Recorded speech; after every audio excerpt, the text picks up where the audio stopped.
قرباني ورکړې ده. دغې واقعاتو نه پس ته زما خیال دا د هر یو کس په زړه کې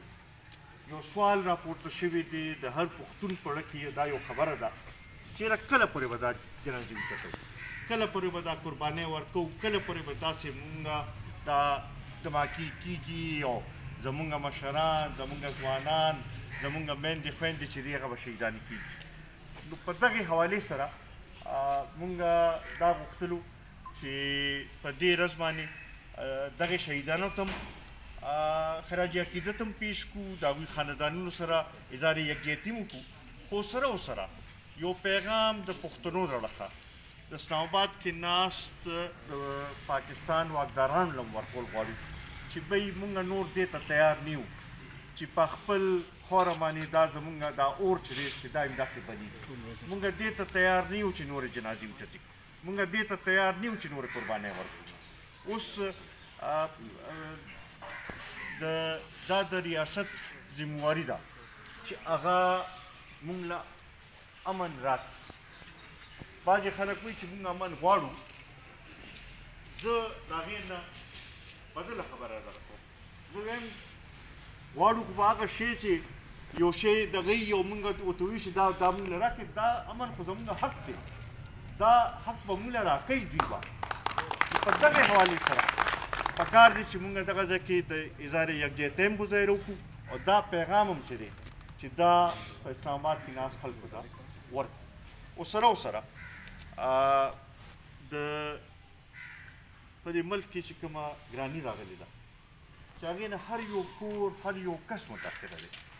په دغې حوالې سره مونږ په دغې ورځ باندې دا یو پیغام ورکول غواړو چې نن پورې خو چې دا پاکستان څنګه وچلولی شو هغه په خپل ځای،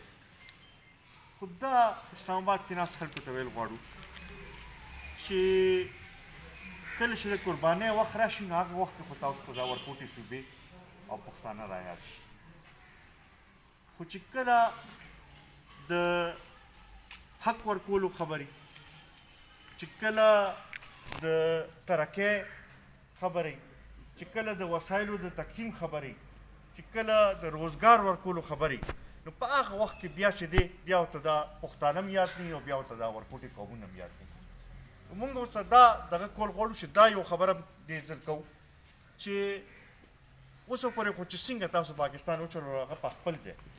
نور به مونږ دا غواړو چې دا ملک چې به طور یو وفاق صحیح معنو کې وچلوی او ټول قومونه او ټول صوبې چې دي هغه په فیصله سازۍ کې به کېنوی او په هغې کې به هغوی له حصه ورکوی.